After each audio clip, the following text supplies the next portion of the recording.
हो जाओ, तुम शांत चित्त से अब अपना इच्छित रूप देख सकते हो। संजय ने धृतराष्ट्र से कहा। अर्जुन से इस प्रकार कहने के बाद भगवान कृष्ण ने अपना असली चतुर्भुज रूप प्रकट किया और अंत में 2 भुजाओं वाला अपना रूप प्रदर्शित करके भयभीत अर्जुन को धैर्य बंधाया।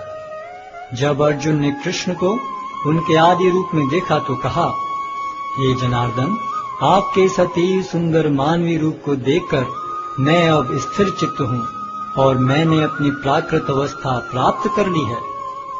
श्री भगवान ने कहा, हे अर्जुन, तुम मेरे जिस रूप को इस समय देख रहे हो उसे देख पाना अत्यंत दुष्कर है।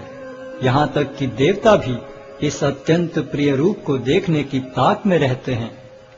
तुम अपने दिव्य नेत्रों से जिस रूप का दर्शन कर रहे हो उसे न तो वेदाध्ययन से, न कठिन तपस्या से, न दान से, न पूजा से ही जाना जा सकता है। कोई इन साधनों के द्वारा मुझे मेरे रूप में नहीं देख सकता।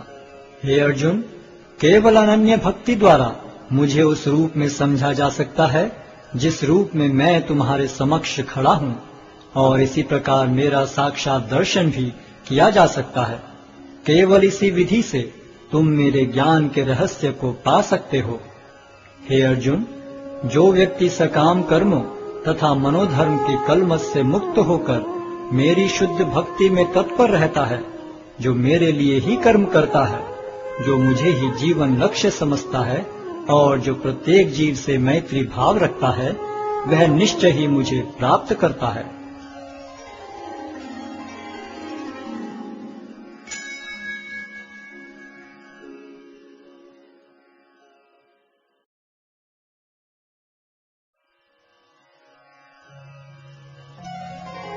अध्याय 12 भक्ति योग। अर्जुन ने पूछा, जो आपकी सेवा में सदैव तत्पर रहते हैं या जो अव्यक्त निर्विशेष ब्रह्म की पूजा करते हैं, इन दोनों में से किसे अधिक पूर्ण माना जाए? श्री भगवान ने कहा, जो लोग अपने मन को मेरे साकार रूप में एकाग्र करते हैं और अत्यंत श्रद्धा पूर्वक मेरी पूजा करने में सदैव लगे रहते हैं, वे मेरे द्वारा परम सिद्ध माने जाते हैं। लेकिन जो लोग अपनी इंद्रियों को वश में करके तथा सबों के प्रति संभाव रखकर परम सत्य की निराकार कल्पना के अंतर्गत उस अव्यक्त की पूरी तरह से पूजा करते हैं, जो इंद्रियों की अनुभूति के परे है, सर्वव्यापी है, अकल्पनीय है, अपरिवर्तनीय है, अचल तथा ध्रुव है, वे समस्त लोगों के कल्याण में संलग्न रहकर अंततः मुझे प्राप्त करते हैं। जिन लोगों के मन परमेश्वर के अव्यक्त निराकार स्वरूप के प्रति आसक्त हैं, उनके लिए प्रगति कर पाना अत्यंत कष्टप्रद है। देहधारियों के लिए उस क्षेत्र में प्रगति कर पाना सदैव दुष्कर होता है। जो अपने सारे कार्यों को मुझ में अर्पित करके तथा अविचलित भाव से मेरी भक्ति करते हुए मेरी पूजा करते हैं और अपने चित्तों को मुझ पर स्थित करके निरंतर मेरा ध्यान करते हैं, उनके लिए हे पार्थ, मैं जन्म मृत्यु के सागर से शीघ्र उद्धार करने वाला हूँ। मुझ भगवान में अपने चित्त को स्थिर करो और अपनी सारी बुद्धि मुझ में लगाओ। इस प्रकार तुम निस्संदेह मुझ में सदैव वास करोगे। हे अर्जुन, हे धनंजय, यदि तुम अपने चित्त को विचल भाव से मुझ पर स्थिर नहीं कर सकते तो तुम भक्ति योग के विधि विधानों का पालन करो। इस प्रकार तुम मुझे प्राप्त करने की चाह उत्पन्न करो। यदि तुम भक्ति योग के विधि विधानों का भी अभ्यास नहीं कर सकते तो मेरे लिए कर्म करने का प्रयत्न करो, क्योंकि मेरे लिए कर्म करने से तुम पूर्ण अवस्था को प्राप्त होगे। किंतु यदि तुम मेरे इस भावनामृत में कर्म करने में असमर्थ हो तो तुम अपने कर्म के समस्त फलों को त्याग कर कर्म करने का तथा आत्मस्थित होने का प्रयत्न करो। यदि तुम यह अभ्यास नहीं कर सकते तो ज्ञान के अनुशीलन में लग जाओ। लेकिन ज्ञान से श्रेष्ठ ध्यान है और ध्यान से भी श्रेष्ठ है कर्म फलों का परित्याग, क्योंकि ऐसे त्याग से मनुष्य को मन शांति प्राप्त हो सकती है। जो किसी से द्वेष नहीं करता लेकिन सभी जीवों का दयालु मित्र है, जो अपने को स्वामी नहीं मानता और मिथ्या अहंकार से मुक्त है, जो सुख दुख में समभाव रहता है, सहिष्णु है, सदैव आत्मतुष्ट रहता है, आत्म संयमी है, तथा जो निश्चय के साथ मुझ में मन तथा बुद्धि को स्थिर करके भक्ति में लगा रहता है, ऐसा भक्त मुझे अत्यंत प्रिय है। जिससे किसी को कष्ट नहीं पहुंचता तथा जो अन्य किसी के द्वारा विचलित नहीं किया जाता, जो सुख दुख में भय तथा चिंता में संभाव रखता है, वह मुझे अत्यंत प्रिय है। मेरा ऐसा भक्त जो सामान्य कार्यकलापों पर आश्रित नहीं है, जो शुद्ध है, दक्ष है, चिंता रहित है, समस्त कष्टों से रहित है और किसी फल के लिए प्रयत्नशील नहीं रहता, मुझे अतिशय प्रिय है। जो न कभी हर्षित होता है, न शोक करता है, जो न तो पछताता है, न इच्छा करता है, तथा जो शुभ तथा अशुभ दोनों प्रकार की वस्तुओं का परित्याग कर देता है, ऐसा भक्त मुझे अत्यंत प्रिय है।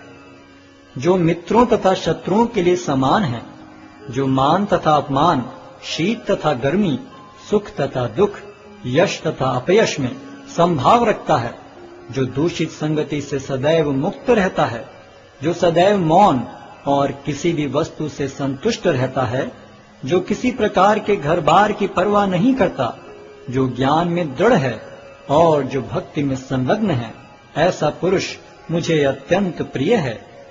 जो इस भक्ति के अमर पथ का अनुसरण करते हैं और जो मुझे ही अपना चरम लक्ष्य बनाकर श्रद्धा सहित पूर्ण रूपेण संलग्न रहते हैं, वे भक्त मुझे अत्यधिक प्रिय हैं।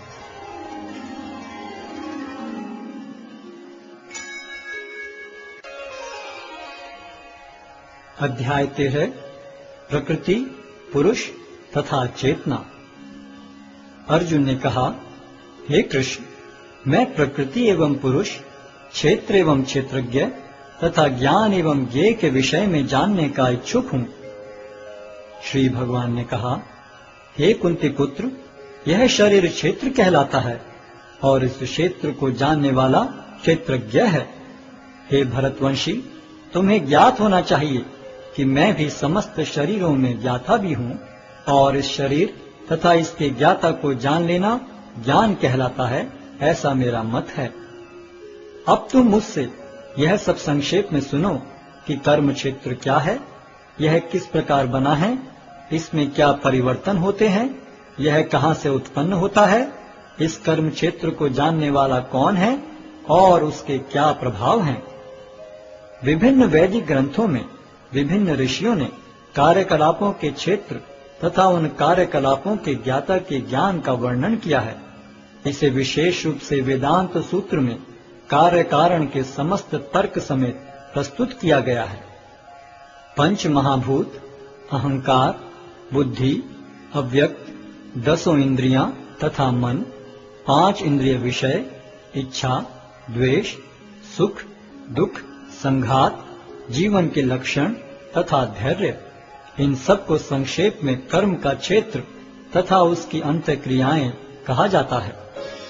विनम्रता, दंभहीनता, अहिंसा, सहिष्णुता, सरलता, प्रामाणिक गुरु के पास जाना, पवित्रता, स्थिरता, आत्मसंयम, इंद्रिय तृप्ति के विषयों का परित्याग, अहंकार का अभाव, जन्म, मृत्यु, वृद्धावस्था तथा रोग के दोषों की अनुभूति, वैराग्य, संतान, स्त्री, घर तथा अन्य वस्तुओं की ममता से मुक्ति, अच्छी तथा बुरी घटनाओं के प्रति संभाव, मेरे प्रति निरंतर अनन्य भक्ति, एकांत स्थान में रहने की इच्छा, जन समूह से विलगाव, आत्म साक्षात्कार की महत्ता को स्वीकारना तथा परम सत्य की दार्शनिक खोज, इन सब को मैं ज्ञान घोषित करता हूँ और इनके अतिरिक्त जो भी है वह सब अज्ञान है।